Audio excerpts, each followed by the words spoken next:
Hey pookies, welcome back to my channel and let's talk all things fashion.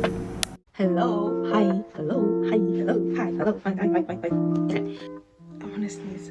Hey guys, like, am I the only one who feels that we all look the same? Hey guys, welcome back to my channel. It's a creative fixes here. I was actually wearing this scarf. I mean, it's giving very dramatic, but that's really me. It just feels like it's not the good old days anymore. And I know that style and fashion evolves. Okay, fashion is another story because fashion is based on trends and trends do come back because that's just how trends go. But it was just like we all look alike. Like somehow the aesthetic, especially with the aesthetics, like the things we wear, the stuff that we're consuming, everything looks so familiar. So obviously, as your creative big says, I said, let me come up on this channel and actually say what's been on my chest and what I actually think about it from a fashion stylist perspective. So if you're new to this channel, my name is XOXO. I'm a multidisciplinary artist. So I have experience in fashion styling, commercial styling, personal styling, creative directing, in photography, fashion and storytelling. So that's basically where I reside, and I feel like I'm more than what meets the eye. And if you're interested in such content, or you are a person that is also like all over the show in terms of the creative space, this is the channel that you should follow, and you can be a part of the pookies. I know even the word pookies, I'm like, where'd you get that from? But I really think it's a cute name, so I'm gonna call you guys pookies. You guys can let me know in the comment section if you guys want to be called pookies, if you guys want to be called hey guys, because hey guys is giving introduction to YouTube channel, which is a YouTube channel. But I just really want to resonate with you guys, and I really like the word pookie because it's really cute. Back to what we're talking about. Yeah, that's really something that's been dominating, especially with influencer content and just like influencing work and the algorithm. And please don't misquote me. This is definitely not a jab at influencers, content creators, because I'm myself a content creator and I work in the fashion space, so I definitely know the importance of trends, and I know how they work and how that is linked to customer consumption.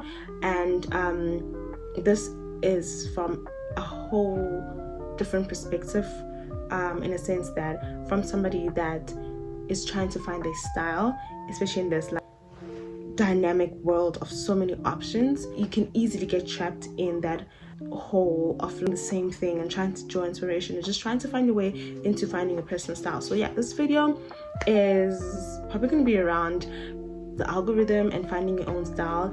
And as a Christian, I'm definitely going to be adding my 2 cents from a Christian perspective as well. I'm gonna dive into the influencer dilemma and how social media algorithms actually influence our choices in what we wear. And I feel that social media is pushing an algorithm that is the same, so showing you the same things and just recycling it in different ways, different brands, and different colors.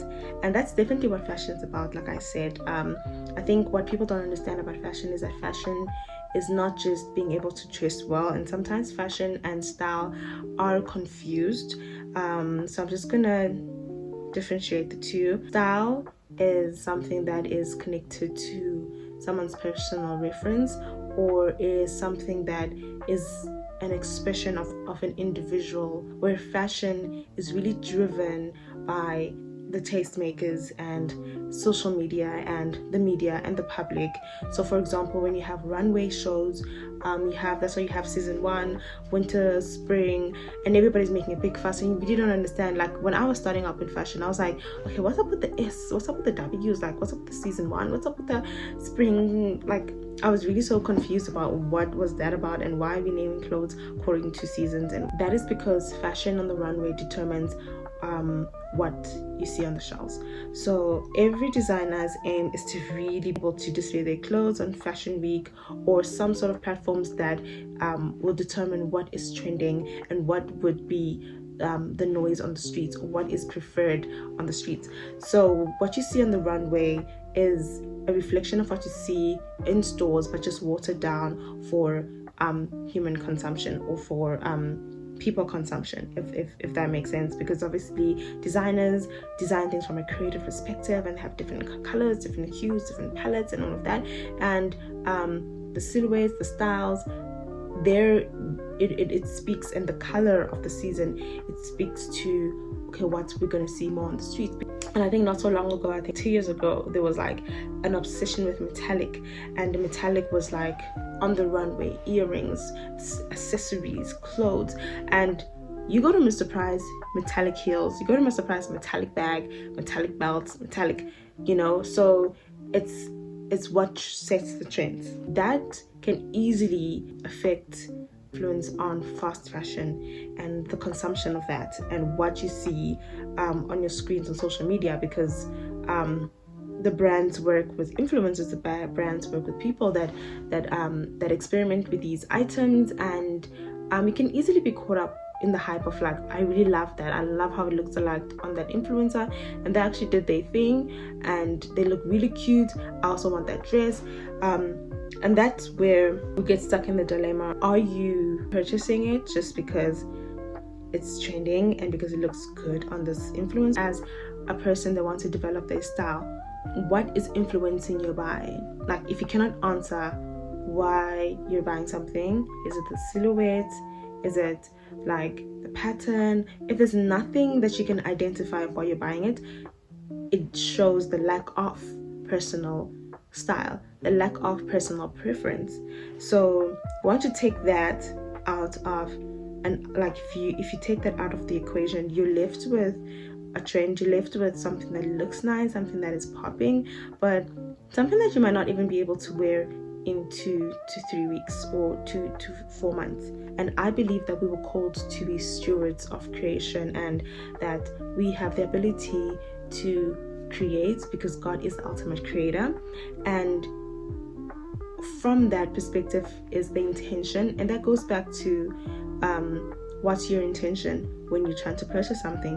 How do you know whether you're leaning more towards trend, or you're like shopping based on like what's hot, or what you actually need and what you actually like? Those are the questions that, if you're new to trying to establish your style, you're trying to figure out what you're really into, those are the questions that you need to ask yourself.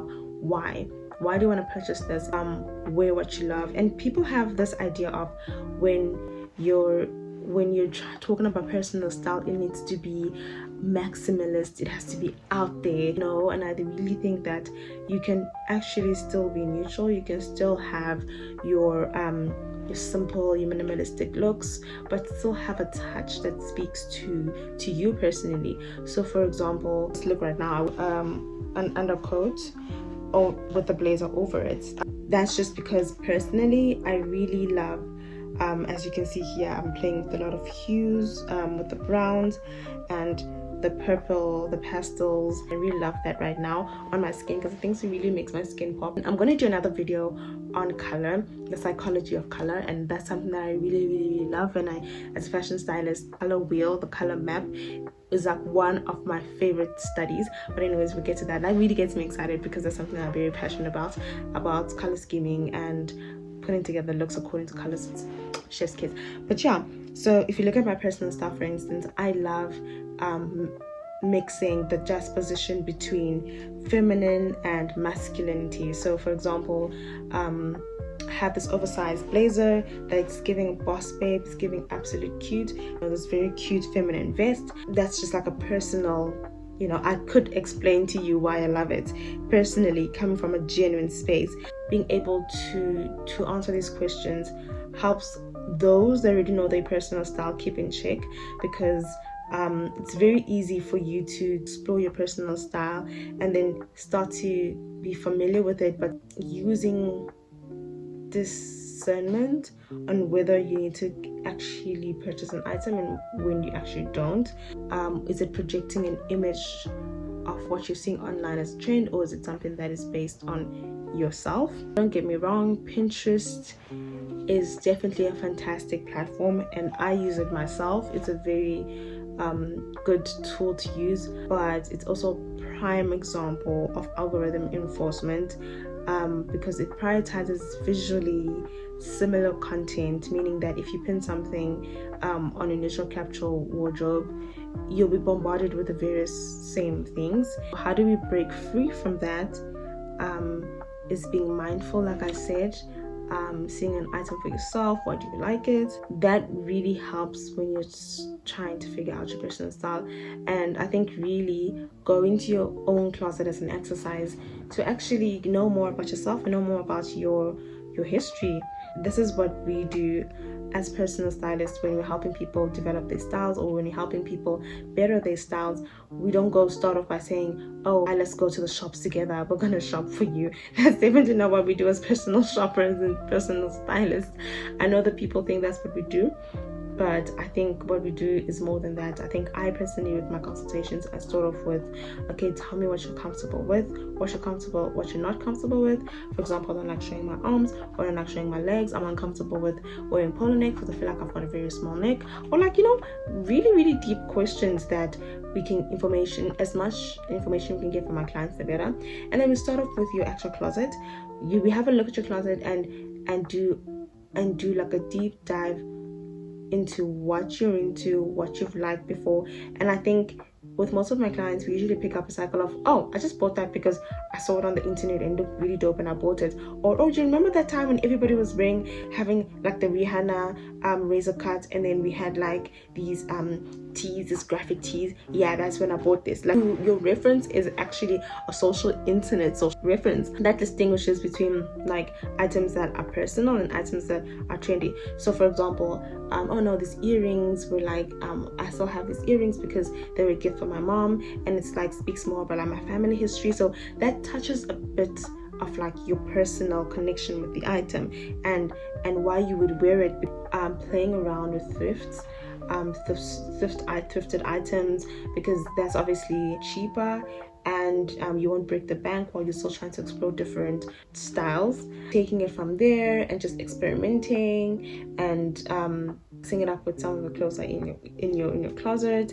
And I'm not saying don't use Pinterest. I'm saying you can use Pinterest, but for other reasons. Like, okay, let's see how black pants would look like with like oversized shirt.